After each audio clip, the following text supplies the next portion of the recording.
Huge project அது 854 crores-ல ராசிபுரம் தொகுதி முழுக்க கவர் ஆகும்.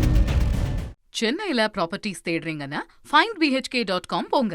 மேட்சிங் ப்ராப்பர்ட்டிஸ AI உங்களுக்கு சஜஸ்ட் பண்ணும். GT Holidays. GT Holidays, South India's #1 travel brand.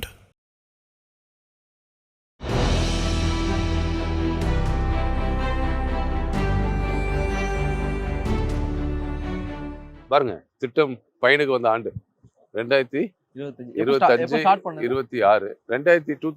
2021 நாங்க வந்த உடனே இதுக்கான படிகளை நாங்க ஆரம்பிச்சிட்டோம். அதாவது பேப்பர் ஒர்க்ஸ். ஸோ இந்த பேப்பர் ஒர்க்ஸ் ஆரம்பிச்சு கிட்டத்தட்ட 2022 ஸ்டார்ட் பண்ண ஆரம்பிச்சிட்டோம். நம்ம ஸ்டார்ட் பண்ணி நியர்லி ஒரு 3-4 இயர்ஸ்ல நம்ம வந்து வேகப்படுத்தி ஒரு கூட்டு குடிநீர் திட்டம் வந்து 3 வருஷத்துல வர்றதுன்றதே வந்து பெரிய விஷயங்க. பெரிய விஷயம். 4 இயர்ஸ்ல நம்ம வந்து எல்லாத்தையும் முடிக்கிறது வந்து சாதாரண விஷயம் கிடையாது. அண்ட் இட்ஸ் ஹியூஜ் ப்ராஜெக்ட் அது. 854 crores-ல நம்ம ராசிபுரம் தொகுதி முழுக்க கவர் ஆகுது. ஓகே. ஸோ மொத்த தொகுதிக்குமே. இப்போ ராசிபுரம் தொகுதியில் வந்து பார்த்தீங்கன்னா ஒரு நகராட்சி, 3 ஒன்றியம்.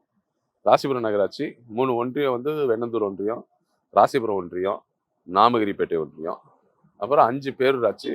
ஒன்று வெண்ணந்தூர் பேரூராட்சி, அத்தனூர் பேரூராட்சி, பில்லாநல்லூர் பேரூராட்சி, புதுப்பட்டி பேரூராட்சி, பட்டணம் பேரூராட்சி. ஸோ இதில் இருக்க ஒட்டுமொத்த தொகுதியும் இந்த குடிநீர் திட்டம் வந்து கவர் பண்ணுது. கூடுதலாக வந்து நாமக்கல் தொகுதி சார்ந்த புதுச்சத்திரம் ஒன்றியமும் வருது. அதே சமயத்தில் இந்த பக்கம் இருக்கக்கூடிய சீராப்பள்ளி அண்ட் நாமரிப்பேட்டை பேரூராட்சியும் கவர் ஆகுது. ஸோ ராசிபுரம் தொகுதிக்குள்ள தான் அதில் வந்து சேந்தமலை தொகுதி, இந்த பக்கம் வந்து நாமக்கல் தொகுதி, இந்த மாதிரியும் கவர். கிட்டத்தட்ட வந்து ஒரு 3 தொகுதிகளை வந்து இந்த திட்டம் டச் பண்ணுது. ஆமாம், எல்லாத்தையும் டச் பண்ணுது. அண்டு மெயினாக ராசிபுரம் தொகுதி முழுக்க இது வந்து கவர் ஆகுறது வந்து இது ஒரு என்ன சொல்லப்போனால் ஒரு ஃப்ளாக்ஷிப் ஸ்கீம், ஒரு மிகப்பெரிய மைல்ஸ்டோன். எங்களோட முதல் தேர்தல் வாக்குறுதியை நிறைவேற்றிட்டோங்கிற ஒரு பெருமையோட நான் சொல்லுவேன். ஸோ இதுக்கு மக்கள் ரெஸ்பான்ஸ் எப்படி சார்? ஏன்னா இப்போ நான் உங்கள்கிட்ட அந்த கேள்வி எப்படி ஆரம்பிச்சேன்னா, நீங்கள் ராசிபுரத்தில் வேட்பாளராக வந்தப்போ இங்கே வந்து இருந்த மெயின் இஷ்யூ என்ன, அதை இப்போ எப்படி சால்வ் பண்ணுவீங்கன்னு கேட்டிருந்தேன். ஆமாம், சால்வ் ஆயிடுச்சுன்னு சொன்னீங்கன்னா மக்களோட ரெஸ்பான்ஸ் எப்படி? ரொம்ப நல்லா இருக்குங்க, ரொம்ப நல்லா இருக்கு. People are very happy. வந்து very thankful to our government and our CM and deputy CM. So வந்து ரொம்ப ரொம்ப ஹாப்பியாக இருக்காங்க. ஏன்னா வந்து தண்ணி தானே அடிப்படை, நீர் தானே அடிப்படை, குடிநீர் தான் அடிப்படை, எல்லாத்தையும் காட்டிலும் அதான். ஸோ அந்த தண்ணி பிரச்சனை கிட்டத்தட்ட ஒவ்வொரு பகுதியிலையும் 15 நாள், 18 நாள், 21 நாள் வரைக்கும் நீட்டிச்சுட்டு இருந்த காலம் போய் இதெல்லாம் எவ்வளோ ஆர்ப்பாட்டம் போராட்டம் எல்லாம் குடத்தை வச்சுட்டு எல்லாம் ஆர்ப்பாட்டம் போராட்டம் எல்லாம் பண்ணுவாங்க. நாங்களே வந்து கலந்துருக்கிறோம்ல. ஆமா, எதிர்கட்சியா இருக்கும்போது நாங்கள் ஆர்ப்பாட்டத்தில் கலந்துருக்கிறோம்ல. ஸோ அப்படி இருந்தது. எங்களோட ஃபர்ஸ்ட் எலக்ட்ரல் ப்ராமிஸே வந்து இந்த குடிநீர் பிரச்சனை அங்கே தீர்ப்போம். இப்போ இந்த எலக்ட்ரல் ப்ராமிஸ்ன்றது வந்து இப்போ திமுகவோட எலக்ட்ரல் ப்ராமிஸ் வந்து நம்ம 3 பிரிக்கலாம். 2021 ஒன்று ஒட்டுமொத்தமா மாநிலத்துக்குன்னு கொடுத்த அந்த 500 வாக்குறுதிகள், அதுக்கப்புறம் ஒவ்வொரு மாவட்டத்துக்கும் உங்க தனித்தனியா நீங்க கொடுத்துருந்தது, அதுவும் கேண்டிடேட்ஸ் நீங்க தனியா கொடுத்துருக்கீங்க. இது எதுல வந்தது ஆக்சுவலா? இது வந்து மெயினா தொகுதி அண்ட் மாவட்டம். ஓகே, மாவட்டம் தேர்தல் அறிக்கையில இருக்கு. ஆமாமா, ஓகே. மெயின் முக்கியமானது அது. பெரிய பிளான்ட்டுங்க, ஹியூஜ் பிளான்ட்டு. காவேரி படுகையிலேருந்து தண்ணியை கொண்டு வந்து அது வந்து ட்ரீட்மெண்ட் பண்ணி சுத்திகரிச்ச தண்ணியை தான் நம்ம வந்து கொடுக்குறோம். இது one of the main thing நீங்கள் அக்கம்ப்ளிஷ் பண்ண ஒரு முக்கியமான ப்ராஜெக்ட். அது ஃபர்ஸ்ட் அண்ட் ப்ரைம் ப்ராஜெக்ட்னா இதான். நீங்கள் ஒரு first time MLA, first time minister. இப்போ வரைக்கும் வந்து திமுகவினர் வந்து டிபேட்டில் வந்து ஒரு உங்கள் கட்சியில் வந்து புதுசாக ஒருத்தருக்கு வந்து பதவி கிடைக்குமா, ஒரு ஃபர்ஸ்ட் டைம் எம்எல்ஏ வந்து அமைச்சராக முடியும். அதிமுக வந்து அவங்க எப்போ கிளைம் பண்ணுறதுன்னா, சாமானியர் ஒருத்தர் கூட வந்து நாங்கள் பதவி கொண்டு வருவோம் அப்படிங்கிறது வந்து அதிமுக கிளைம் பண்ணும் போதெல்லாம் டிஎம்கே சைட்ல இருந்து எக்ஸாம்பிளாக காட்டப்படுற கார்டு வந்து நீங்கள் தான். அவர் ஃபர்ஸ்ட் டைம் எம்எல்ஏ தான், அவருக்கு வந்து நாங்கள் அமைச்சரவை கொடுத்தோம், 3 முக்கிய துறைகளுடைய அமைச்சராக வந்து இருந்திருக்காரு அப்படின்னு. ஸோ இந்த விஷயத்த வந்து இதை நீங்க உங்களுடைய பர்சனல் பொலிட்டிக்கல் லைஃப்ல இதை எப்படி பாக்குறீங்க? எல்லாம் சொல்ற மாதிரி பொலிட்டிக்கல் பார்ட்டிஸ்ல நீங்க சொல்ற மாதிரி அவங்க இந்த மாதிரி மற்ற கட்சிகள் இந்த மாதிரி ஒரு குற்றச்சாட்டுகளை வைக்கலாம். பட் அதை நான் டோட்டலாக மறுப்பேன். நீங்க சொன்ன மாதிரி நான் என்ன போல பல பேர் உதாரணமா இருக்கிறாங்க கட்சியில், திமுக பல பேர் உதாரணம். அதனால வந்து சும்மா அவங்க வந்து இந்த டைனாஸ்டி பாலிடிக்ஸ் அப்படி இப்படி நெப்போட்டிசம்ங்கிற மாதிரி சும்மா அவங்க சொல்லுவாங்களே தவிர, ஏன்னா அவங்களுக்கு வைக்கக்கூடிய குற்றச்சாட்டுகள் வேற எதுவுமே இல்லை. எல்லாமே வந்து உழைச்சி வந்திருக்கிறாங்க. இன்னைக்கு வந்து இவ்வளோ பெரிய ஒரு லீடர்ஷிப் ஸ்கில்ஸோட தான் இன்னைக்கு மக்கள் அங்கீகரிக்கக்கூடிய தலைவராக தான் இன்னைக்கு வந்து நம்முடைய சார் சிஎம் சாரும், அடுத்து இருக்கக்கூடிய டெப்டி சிஎம் கேடர்ல சார் உதயநிதி அவர்களும் எல்லாம் இருக்கிறாங்க. இன்னைக்கு அவர் நிற்கும் போது நீங்க சொல்ற மாதிரி எல்லாருமே எம்எல்ஏவா நிற்கும் போது மக்கள் அங்கீகரிக்காங்க. இவர்கள் தான் தலைவர்கள்னு சொல்றாங்க, அங்கீகரிக்காங்க. அங்கீகரிச்சு தான் இன்னைக்கு அவங்க தலைவர்களாக வராங்க. அது மட்டும் இல்லாம நீங்க சொல்ற மாதிரி இப்ப என்ன போல பல பேர் இன்னைக்கு அரசியல்ல வராங்கன்னா எல்லாருமே நான்லாம் ஃபர்ஸ்ட் டைம் எம்எல்ஏ மாதிரி பல யங்ஸ்டர்ஸ் இங்க ஃபர்ஸ்ட் டைம் எம்எல்ஏஸா வந்து தான் அடுத்த கட்டத்துல அவங்க பொலிட்டிக்கல் ஜர்னியை அவங்க ஸ்டார்ட் பண்றாங்க. அவங்க குற்றச்சாட்டு நம்ம ஜஸ்ட் அது நான் சப்ளிமெண்ட் கொஸ்டினா தான் கேட்டேன். ஒரு அனுபவம் மிக்க அரசியல்வாதியால பண்ண முடியாதத ஒரு புதுமுக அரசியல்வாதி வந்து நீங்க பண்ணி முடிச்சிருக்கீங்க அப்படின்னா இதுக்கு உங்க கட்சி தலைமை, அது ஆட்சி தலைமையினுடைய அந்த ஒத்துழைப்பு வந்து எப்படி இருந்தது? ஏன்னா நீங்க ஒரு இடத்துக்கு போய் நம்ம அக்சஸ் பண்ணி கேட்கும்போது, உதாரணத்துக்கு வந்து உள்ளாட்சி தேர்தலில் ஓட்டு கேட்கும்போது ரொம்ப இதா இருக்கும். ஆளுங்கட்சிக்கு ஓட்டு போடுங்க, அப்பதான் வந்து உங்களுக்கு எல்லாமே கிடைக்கும் அப்படின்றது. ஸோ அந்த மாதிரியான ஒரு இடத்துல வந்து ஒரு புதுமுக அரசியல்வாதியா, ஒரு ஃபர்ஸ்ட் டைம் எம்எல்ஏவா நீங்க போய் வந்து அக்சஸ் பண்ணும்போது உங்களுக்கு இது ஈஸியா இருந்தா இல்ல அதுல இருந்து ஏதாவது ஹர்டில்ஸ் இருந்ததா? இல்லை, பாலிடிக்ஸ் இஸ் டிஃபிகல்ட் தான், இல்லைன்னு சொல்ல. ஹர்டில்ஸ்லாம் இருக்கும். பட் ஐ திங்க் எனக்கு ஜென்ரலாக நீங்கள் சொல்கிற மாதிரி நம்மளுக்கு எல்லா சப்போர்ட்டு நம்மளுக்கு கட்சியும் தலைமையும் கொடுக்கும்போது நம்மளும் we should put our efforts.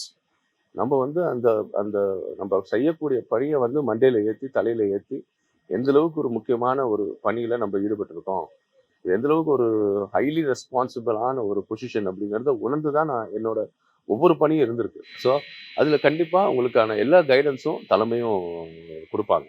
So எனக்கு கொடுக்குற இந்த வாய்ப்பு தானே பெருசு. ஸோ இந்த வாய்ப்பை we should take it very seriously and we should not be playful. We should take it very seriously. So எனக்கு ஃபர்ஸ்ட் டைம் கொடுத்த அந்த எம்எல்ஏ பொசிஷன், எனக்கு ஃபர்ஸ்ட் டைம் கொடுத்த அந்த டூரிசம் போர்ட்ஃபோலியோ உள்ளபடியே நான் அப்போ எடுத்தோடனே எனக்கு நம்மளுடைய பல்வேறு தொலைக்காட்சி இன்டர்வியூவில் கூட சொல்லியிருப்பேன்.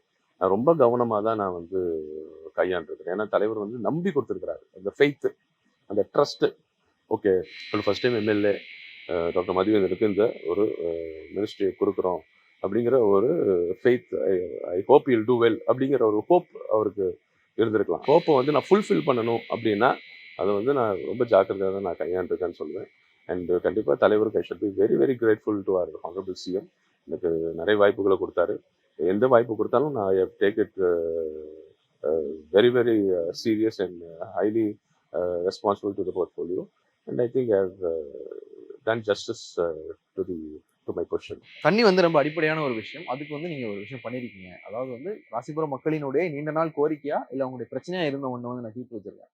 இதே மாதிரி இது ஒரு மைல் ஸ்டோன். நான் 5 வருஷத்துல பண்ணதுல இது ஒரு மைல் ஸ்டோன்னா, இதே மாதிரி இன்னொரு மைல் ஸ்டோனா எந்த விஷயத்த சொல்லுங்க? மிக முக்கியமாக தண்ணி பிரச்சனைக்கு அப்புறம் என்ன அப்படின்னா, ஒரு நல்ல ஒரு மருத்துவ கட்டமைப்பை கொண்டு வரணும் அப்படிங்கிறது இந்த தொகுதியோட தேவையாகவும் இருந்துச்சு. அண்ட் இங்கே இருக்கிற ராசிபுரம் டவுனில் நம்ம வரும்போது பார்த்தீங்கன்னா ஜிஹெச் இருந்துச்சு. இப்போ ஸ்பெஷாலிட்டிஸ் அதிகமாகிடுச்சு இல்லை? இப்போ மெடிக்கல் ஃபெசிலிட்டிஸும் தேவைகள் அதிகமாகிடுச்சு, ஸ்பெஷாலிட்டிஸ் அதிகமாகிடுச்சு, சூப்பர் ஸ்பெஷாலிட்டிஸ் அதிகமாகிடுச்சு. அதனால் ட்ரீட்மெண்ட் மோட்ஸ் கொஞ்சம் வாஸ்ட் ஆகிடுச்சு, எக்ஸ்டென்சிவ் ஆகிடுச்சு. ஸோ அதனால் நம்ம எல்லா இடத்துலையும் பார்த்தீங்கன்னா மல்டி ஸ்பெஷாலிட்டி ஹாஸ்பிட்டல் தான் கட்டிகிட்டு இருக்கிறோம். இப்போ சூப்பர் ஸ்பெஷாலிட்டி, மல்டி ஸ்பெஷாலிட்டி. இப்போ சென்னையில் பார்த்தீங்கன்னா கலைஞர் சின்னரி ஹாஸ்பிட்டலில் கட்டியிருக்கிறோம். ஓமந்தூரார் உங்களுக்கு தெரியும், பெரிய ஸ்பெஷாலிட்டி ஹாஸ்பிட்டலாக உருமாறிடுச்சு. அப்புறம் சில்ட்ரன்ஸ் ஹாஸ்பிட்டலில் நம்ம கொண்டு வரோம். ஸோ அப்போ நம்ம இதில் பழைய மாதிரியே நம்ம இருக்க முடியாதுங்கிறதுனால இங்கே ஒரு சூப்பர் ஸ்பெஷாலிட்டி ஹாஸ்பிட்டல் கொண்டு வரணும் அப்படிங்கிறதுனால நாமக்கல் மெடிக்கல் காலேஜ் வந்தது பிறகு டிஸ்ட்ரிக்ட் ஹெட் குவார்ட்டர்ஸ் ஹாஸ்பிட்டலை ராசிபுரத்துக்கு கொண்டு வரணும். So district head quarters hospital அப்படிங்கிறது ஒரு மாவட்டத்துக்கு ஒன்றுதான் இருக்கும். ஸோ இங்கே நாமக்கல் மாவட்டத்தில் 6 தொகுதிகள் இருக்குது. இந்த 6 தொகுதிக்கான டிஸ்ட்ரிக்ட் ஹெட் குவார்ட்டர்ஸ் ஹாஸ்பிட்டலில் ராசிபுரத்துக்கு கொண்டு வரணும் அப்படின்னு சொல்லி போராடி இன்னைக்கு அந்த ராசிபுரத்துக்கான ஹாஸ்பிட்டலில் டிஸ்ட்ரிக்ட் ஹெட் குவார்ட்டர்ஸ் ஹாஸ்பிட்டலில் தரம் உயர்த்தி இருக்கிறோம். ஸோ ஒரு 60 crores அந்த ஹாஸ்பிட்டலுக்கு போர்டன் பண்ணி இன்னைக்கு அது ஒரு சூப்பர் ஸ்பெஷாலிட்டி ஹாஸ்பிட்டலாக இன்னைக்கு கட்டிட்டு இருக்கிறாங்க. நம்ம போகும்போது பார்க்கலாம்.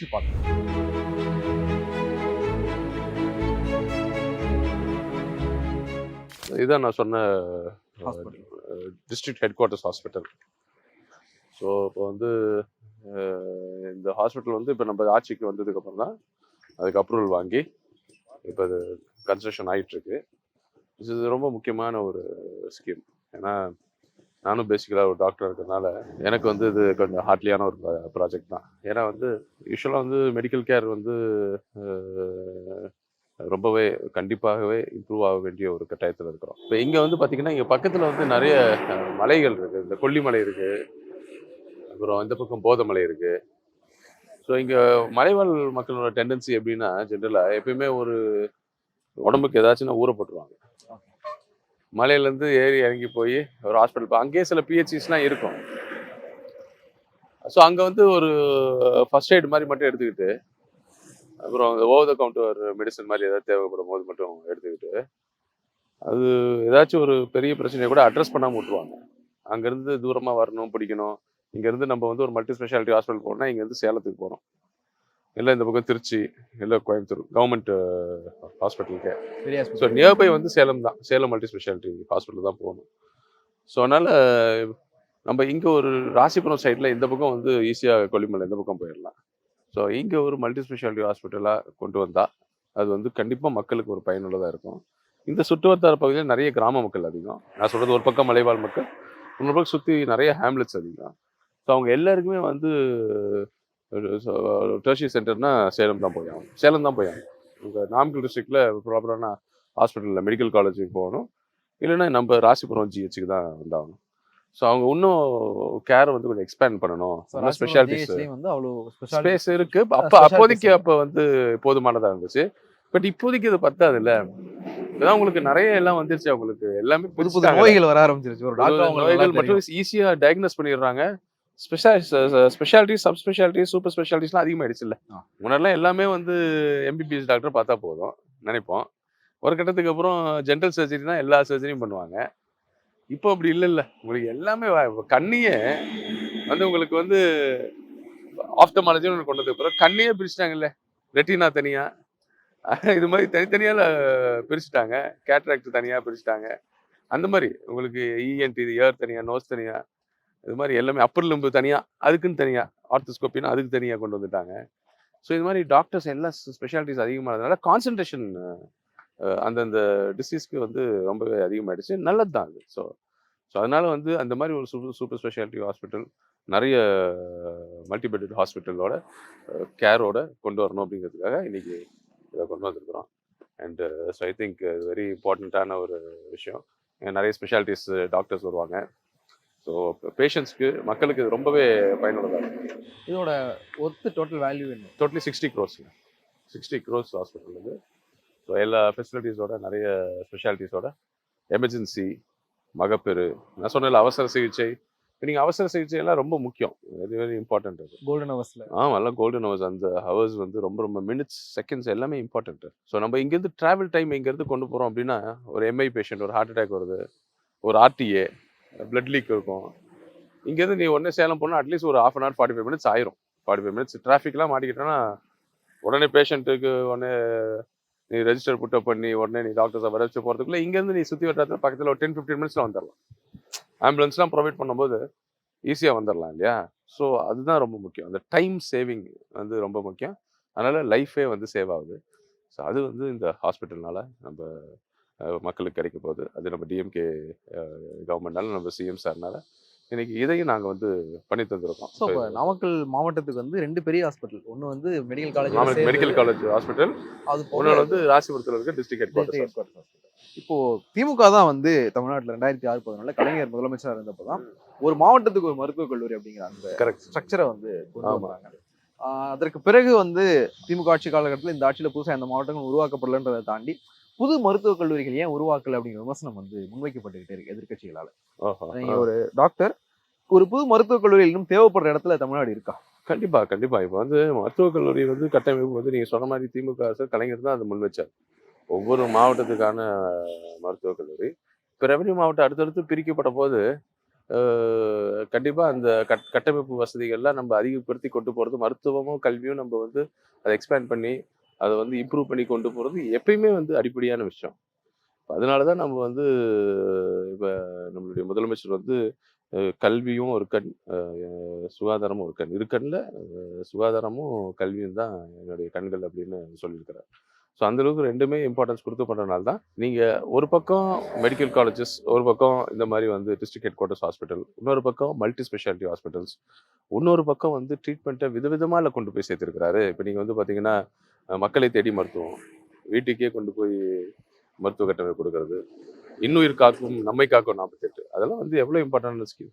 அதெல்லாம் வந்து பார்த்தீங்கன்னா யார் எந்த நேட்டிவாக இருந்தாலும் சரி, person belongs to which native, சாலையில் வந்து அவருக்கு ஏதாச்சும் ஒரு ஆபத்துன்னா உடனே அருகாமையில் இருக்கக்கூடிய அந்த ஹாஸ்பிட்டலில் கொண்டு போய் நம்ம சேர்த்தோன்னா அவருக்கான தேவையான சிகிச்சைக்கான ரிலீஃப் ஃபண்ட்ஸ் எல்லாத்தையும் வந்து காம்பன்சேஷன் எல்லாத்தையும் கவர்மெண்ட்டே கொண்டு வந்துடுறாங்க. இதெல்லாம் ரொம்ப முக்கியம். நீங்கள் சொன்ன இந்த கோல்டன் அவர் சொன்னோம்ல, அதெல்லாம் வந்து பணம் இல்லை அதனால உயிரை காப்பாற்ற முடியாது அப்படின்னு அவங்க சொல்லக்கூடாது. கவர்மெண்ட் ஹாஸ்பிட்டல் தேடி போனோம், இது பண்ண முடியல அப்படிங்கிற மாதிரி இருக்கக்கூடாது. யாராக இருந்தாலும் உடனே வந்து அருகாமையில் இருக்க ஹாஸ்பிட்டலில் கொண்டு வரும். அதனால அந்த சிகிச்சை முறையை வந்து ரொம்ப எளிமையாக்கி ரொம்ப முக்கியத்துவம் கொடுத்து அது எல்லா விதையும் பரவலாக்கி நம்ம வந்து முதலமைச்சர் கொண்டு வந்திருக்கார். காலப்போக்கில் வந்து கண்டிப்பாக வந்து மருத்துவ சிகிச்சை வந்து இன்னும் நிறைய விஷயங்கள் வந்து இம்ப்ரூவ் பண்ண வேண்டிய நிலையில தான் இருக்கும். அது கண்டிப்பாக நம்ம செய்யணும் சார். நம்ம வரக்கூடிய திராவிட மாடல் ஆட்சியிலையும் அதுக்கு கூடுதல் இம்பார்ட்டன்ஸ் கொடுத்து கல்வி அண்ட் எஜுகேஷனுக்கு கண்டிப்பாக அதுக்கு கூடுதல் முக்கியத்துவம் கொடுத்து அதை இன்னும் கட்டமைப்பை இன்னும் மேம்படுத்துவாங்கல்ல எந்த ஒரு சந்தேகமும் கிடையாது. இப்போ நம்ம பார்த்த அந்த கூட்டு குடிநீர் திட்டத்துக்கும் இதுக்குமான வித்தியாசமா நான் பார்க்குறது வந்து அது ஸ்கீம் இது முடிஞ்சிருச்சு, திட்டம் முடிஞ்சு அமலுக்கு வந்துருச்சு, மக்கள் பயன்படுத்த ஆரம்பிச்சிட்டாங்க, விசிபிளாக அது நமக்கு தெரியுது. பட் இது இப்போதான் வந்து கன்ஸ்ட்ரக்ஷன்ல இருக்கு. இது வந்து மக்கள் அண்டர்ஸ்டாண்ட் பண்ணிக்கிறாங்களா? அதெல்லாம் பண்ணிக்கலாம். இப்போ எப்பயுமே 2021லேருந்து 26 வரைக்கும் இல்லை ஆச்சு எப்பயுமே. ஸோ ஃபர்ஸ்ட் இயர் எப்படி ஒரு வீட்டுக்கு போகிற பட்ஜெட் மாதிரி தாங்க. ஒரு வீட்டுக்கு நம்ம நீங்கள் உங்களுக்குன்னு ஒரு சேலரி இருக்கும், நம்ம அப்பாவுக்குன்னு ஒரு சேலரி இருக்கும்.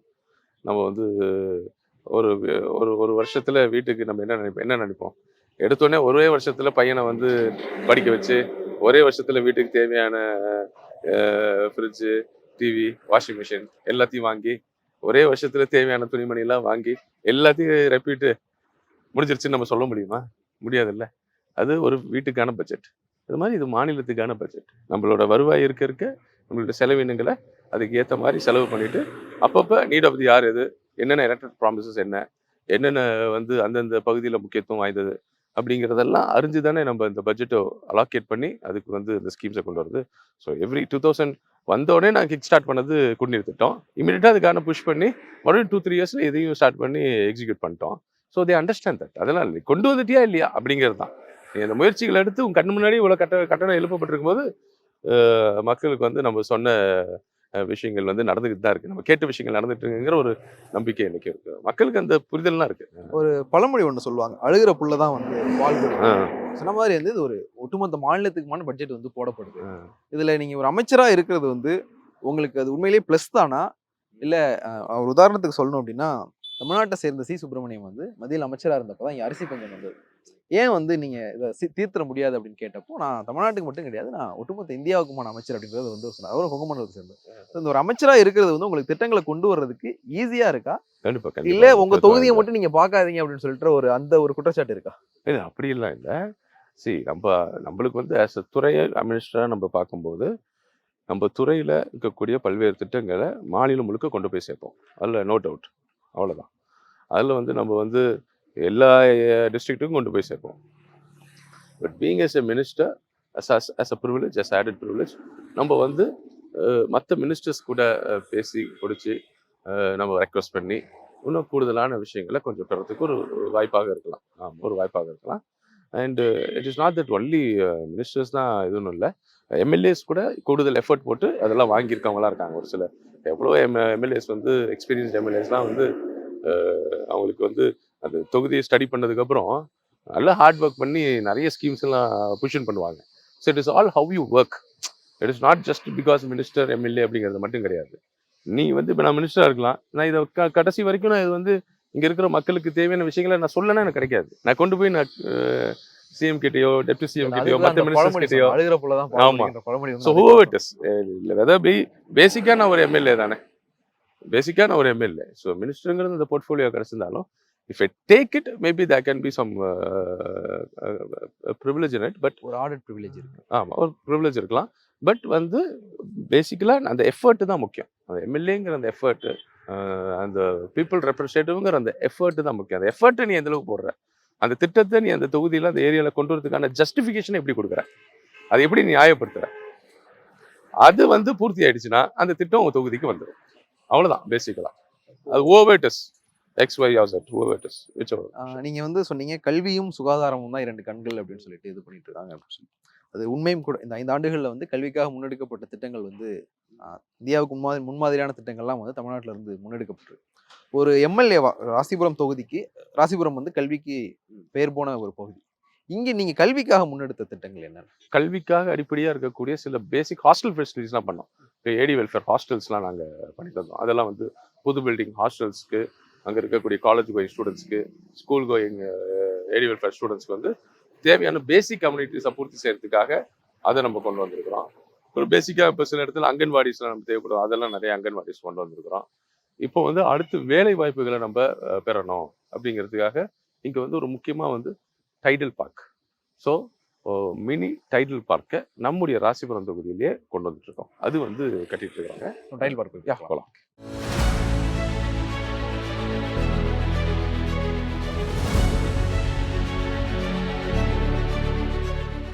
நான் சொன்னல mini Tidel park. So Rasipuram வந்து எனக்கு தெரிஞ்சு யாருமே இதை எதிர்பார்க்காத ஒரு திட்டம் தான் இது. நானே உங்கள்கிட்ட வரும்போது அதான் கேட்டேன். ஆமாம், ஏன்னா வந்து நீங்கள் சொன்ன மாதிரி ராசிபுரத்தில் டைடல் பார்க்கா அப்படின்னு மக்கள் நினைக்கக்கூடிய அளவுக்கு தான் இந்த திட்டம். வியந்து பார்க்கக்கூடிய அளவுக்கு இந்த திட்டத்தை நம்ம கொண்டு வந்திருக்கிறோம். ஆனால் வந்து இது ஒரு எசென்ஷியலான ஒரு ப்ராஜெக்ட் தான் நான் சொல்லுவேன். ஏன்னா வந்து இப்போ இங்கே நான் சொன்னல இது வந்து ஒரு எஜுகேஷன் ஹப். இது வந்து ஒரு எஜுகேஷனல் ஹப் இது. ஸோ இந்த ஹப்பில் நிறைய இன்ஸ்டிடியூஷன்ஸ் இருக்குது, காலேஜஸ் இருக்குது, எல்லாமே இருக்காங்க. நிறைய பேர் கிராஜுவேட் ஆகிறாங்க. எல்லாம் கிராஜுவேட் ஆகி முடிச்சுட்டு அப்புறம் வேலை வாய்ப்புகளுக்காக நிறைய பேர் வெவ்வேறு ஊருக்கு போகிறாங்க. அண்ட் நாங்கள் எங்களுக்கு தெரிஞ்சுக்கிட்டது என்ன அப்படின்னா, நிறைய பேர் இங்கே சாஃப்ட்வேர் கம்பெனிஸ் சின்ன சின்ன கம்பெனிஸ் வச்சு நடத்துகிறாங்க. ரெண்டல் பில்டிங்கில், வாடகைக்கு இடத்துல ஒரு 2 பேர் 3 பேர் 5 பேர் அப்புறம் 10 பேர் இப்படி ஸ்டார்ட் பண்ணுறாங்க. ஒரு 4 சிஸ்டம் வச்சுட்டு அப்புறம் அப்படியே அந்த கம்பெனிக்கு ஒரு பேர் வச்சு அப்புறம் அப்படியே கொண்டு போகிறாங்க. டு பி சர்ப்ரைசிங், எங்களுக்கே வந்து இங்கே இத்தனை கம்பெனிஸா, ராசிபுரத்தை சுற்றி இங்கே இத்தனை பேர் இருக்காங்களா அப்படிங்கிற ஒரு இது டவுட் எங்களுக்கு ஒரு பெரிய ஒரு சர்ப்ரைஸ் கொஸ்டின் எங்களுக்கு வந்துச்சு. அதுக்கப்புறம் வந்து பார்த்தீங்கன்னா உள்ளபடியே நாங்கள்லாம் அந்த கம்பெனிஸ்லாம் நாங்கள் இன்வைட் பண்ணி பேசும்போது, ஆமாம் சார் நாங்கள் இப்படிலாம் ரன் பண்ணிகிட்ருக்குறோம், இங்கெல்லாம் ரன் பண்ணிகிட்ருக்கோம், இத்தனை பேர் இருக்கோம் அப்படின்னு சொல்லி எங்களுக்கே வியப்பாக இருந்துச்சு. ஓகே அப்படி சொல்லிட்டு அதுக்கப்புறம் தான் we came up with this. சரி, ஏன் ஒரு மினி டைடல் பார்க்கிங் கொண்டு வரலாமே, அவங்களுக்கு அந்த ஸ்பேஸ் இங்கே ப்ரொவைட் பண்ணலாம். ஸோ அது அவங்களுக்கு ஒரு யூஸ்ஃபுல்லாக இருக்கும். அண்டு இன்னும் நிறைய கம்பெனிஸ் வரத்துக்கான வாய்ப்புகள் ஒரு பிளாட்ஃபார்மாக இருக்கும். அது ஒரு ஸ்பேஸ் க்ரியேட் பண்ணி கொடுக்கும்போது ஸோ இது ஒரு பெரிய ஒரு இம்பார்ட்டண்டான விஷயமா இருக்கும் அப்படிங்கிறது வந்து எங்களுக்கு ஒரு தோணுச்சு. இப்போ நம்ம காரில் வரும்போது நீங்களே சொன்னீங்க பியூரோக்ராட்ஸ் வந்து கொஞ்சம் டவுட்ஃபுல்லாக இருந்தாங்க. ராசிபுரம் மாதிரியான ஒரு கேட்டாங்க, அந்த டிஸ்கஷனில் வந்து அது வந்தது அப்படின்னு சொல்லி அது ஒரு வேலிடான டவுட்டும் கூட. ஏன்னா நம்ம வந்து ஸ்பெஷல் எக்கனாமிக் ஜோன்ஸ் வந்து கொண்டு வந்து நிறைய இடங்களில் வந்து அது பயன்படுத்தப்படாமல் வந்து அப்படியே இருக்கிறது வந்து அது ஒரு ப்ரியர் எக்ஸ்பீரியன்ஸ் வந்து கேட்டாங்கன்னு கூட வச்சுக்கலாம். அப்படியே ஒரு ஆபத்து இருக்க தானே செய்யுது. ஆமாம், அந்த டவுட்ஸ் வந்து நாங்கள் ஏற்றுக்கிட்டோம். நாங்கள் வந்து இப்போ அவங்களுக்கு கேட்குறது என்னென்னா, இங்கே பக்கத்தில் சேலம் இங்கெல்லாம் இருக்குது. ஸோ இது ஹவு பெனிஃபிஷியலாக இருக்கும், எந்தளவுக்கு உங்களுக்கு பெனிஃபிஷியலாக இருக்கும். இது பேரளவில் மட்டும் ஒரு ஸ்கீம் கொண்டு வரக்கூடாது. Because it's all government's money. So it should never be wasted. So அதனால் வந்து ஒன்று கொண்டு வரோன்னா அது வந்து பயனுள்ளதாக இருக்கணும் அப்படிங்கிறது அவங்களோட கேள்வி. ஸோ கேட்டு தான். பட் நாங்கள் அப்புறம் அதுக்கு முன் வச்ச பதில் என்ன அப்படின்னா, ஸோ இவ்வளோ லெட்டர் ஆஃப் அக்செப்டன்ஸ் இருக்குது, இவ்வளோ கம்பெனிஸ் வந்து they are willing to come here அப்படிங்கிறதெல்லாம் நம்ம சொன்னதுக்கப்புறம் தான் அது ஜஸ்டிஃபிகேஷன் இருந்ததுக்கப்புறம் தான் அதை ஏற்றுக்கிட்டாங்க. அந்த டிஸ்கஷன் வந்துச்சு. ஸோ பிகாஸ் நம்ம வந்து இப்போ ஹாஸ்பிட்டல் கட்டுறோம் அப்படின்னா ஆட்டோமேட்டிக்காக பேஷண்ட்ஸ் வந்துடுவாங்க. இது கம்பெனிஸ்னால் இது வந்து இட் இஸ் கூட்டு வரும். ஆமாம், இது வந்து there should be scope for it இல்லை. ஸோ டைட்டில் பார்க்கனா இட் இஸ் ரிலேட்டட் டு தகவல் தொழில்நுட்பம், ஸோ ஐடி, கம்ப்யூட்டர் சயின்ஸ், இது சார்ந்து தானே இருக்குது. வேறு ஏதோ ஒருத்தங்களுக்கு இந்த ஸ்பேஸை நம்ம ப்ரொவைட் பண்ண முடியாதுல்ல. ஸோ அது வந்து இந்த மாதிரி ஒரு ஊரில் இருக்கான்னு நம்ம கேட்கும்போது, அதுக்கப்புறம் இவங்க இத்தனை பேர் இருக்கிறாங்க, இத்தனை பேர் கேட்டதுனால தான் நம்ம இதை கொண்டு வரோம் அப்படின்னு சொன்னதுக்கப்புறம் they accepted it. அதுக்கப்புறம் தான் அந்த ப்ராஜெக்ட் கிக் ஸ்டார்ட். ஸோ அதனால் this is one important thing. So அது பக்கத்துலேயே காலேஜ், அரசு கலைக்கல்லூரி அவங்க அங்கே இருக்காங்க. அண்ட் இது வந்து அப்ரோச்சும் நல்லாயிருக்கு. ஸோ இது வந்து Salem highway, Salem to Namakkal highway. So அதனால் விசிபிலிட்டி நல்லாயிருக்கும். அண்டு இது வந்து one of the centre of the constituency தான் இது. ஸோ நாட் சம்வேர் இன்டீரியர் அந்த மாதிரிலாம் கிடையாது. ஸோ இது அப்படியே என்ஹெச்லேயே இருக்குது, அப்ரோச் இருக்குது. ஸோ அதனால் அக்சஸ் நல்லாயிருக்கு, அப்ரோச் நல்லாயிருக்கு, விசிபிலிட்டி நல்லாயிருக்கு. And companies are willing to come. And I think this will be a very important project. நான் வெளில போர்டில் பார்க்கும்போது வந்து ப்ராஜெக்டோட அந்த டைம் வந்து 12 months அப்படின்னு போட்டுருக்கோம். எப்போ கம்ப்ளீட் ஆகி பயன்பாட்டுக்கு? இது கடைசியில் தான் நம்ம ஸ்டார்ட் பண்ணோம். அது லாஸ்ட் ஃபைனான்ஷியல் இயரில் தான் நம்ம ஸ்டார்ட் பண்ணோம். So maybe probably another 6 months something கண்டிப்பாக முடிஞ்சிடும். another 6 months வந்து கம்பெனிஸ் வந்து இங்கே ஸ்டார்ட் பண்ணிடலாம். ஸ்டார்ட் பண்ணிவிட்டு அதுக்கப்புறம் நம்ம வந்து அதுக்கேற்ற மாதிரி அடுத்த ப்ரொசீஜர்ஸ்லாம் என்ன, அப்படிங்கிறதெல்லாம் பார்த்துட்டு நம்ம ஸ்டார்ட் பண்ணலாம். சார் ஒரு ஊரில் புது பஸ் ஸ்டாண்ட் கட்டுறாங்கனாலே வந்து மக்களுக்கு சில சங்கடங்கள் இருக்கும், குறைபாடுகள் இருக்கும். இந்த புது பஸ் ஸ்டாண்ட் பற்றியும் சில விஷயங்கள் கேள்விப்பட்டோம். உண்மையிலே இங்கே என்ன நடந்துச்சு? அதை மாற்றுறோம் அப்படின்னா அங்கே ஒரு சில சலசலப்பு ஏற்படும். சென்னையில ப்ராப்பர்ட்டிஸ் தேடுறீங்கன்னா findbhk.com போங்க. மேட்சிங் ப்ராப்பர்ட்டிஸை AI உங்களுக்கு சஜஸ்ட் பண்ணும். VGT Holidays. GT Holidays, South India's #1 travel brand.